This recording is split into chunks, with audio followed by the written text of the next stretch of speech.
You must have seen use of background images on several websites. Let us open Internshala's homepage once again. The image at the top you see running across the screen is one such example of background image. Let us learn how we can add background image using HTML. Once again, I will go back to test.html file and clear all the code so that we can concentrate on background images. Background image can be added to any element. You can add background image in the element using background image property. I would like to add background image to our page and I would like it to look something like this.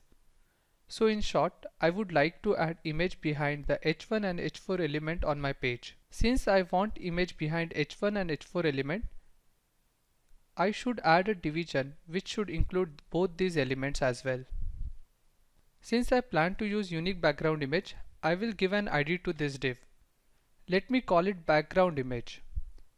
I will go back to my CSS and write an ID selector named background image.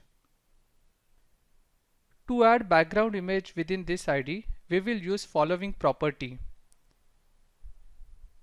Here for the time being, let me add Bruce Wayne image that we used earlier to see how exactly background images work.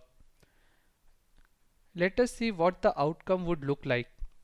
You will observe that the small image that we used is being used throughout the division until the entire div contains background image. Browser, when it reads background image, starts filling element from top left corner until entire element is filled with the image. In this case, since height is not defined, only one row is being added. If the div height is more than that of image height, browser would add multiple rows containing image. Let me add a bigger image which I intend to use as my background image. I have already placed the image in the img folder that we have created earlier. I will go back to CSS and link the image of my choice. You will note that I have linked bat_cover image. I will add text content within the image and I would add few other properties as well, such as height, padding top, color, margin top, etc. and set some value to each of these property. Here we are specifying height of the image being used.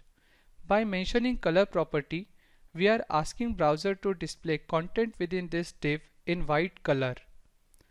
We are specifying padding top as 50 pixels. I will add h1 and h4 content that we want to be displayed above this image. Once again, as a good practice, I will put them in a div. Let me give identity as content to this div. You would have noted that we want this text to be at the center of the background image. So, I will add it within center container.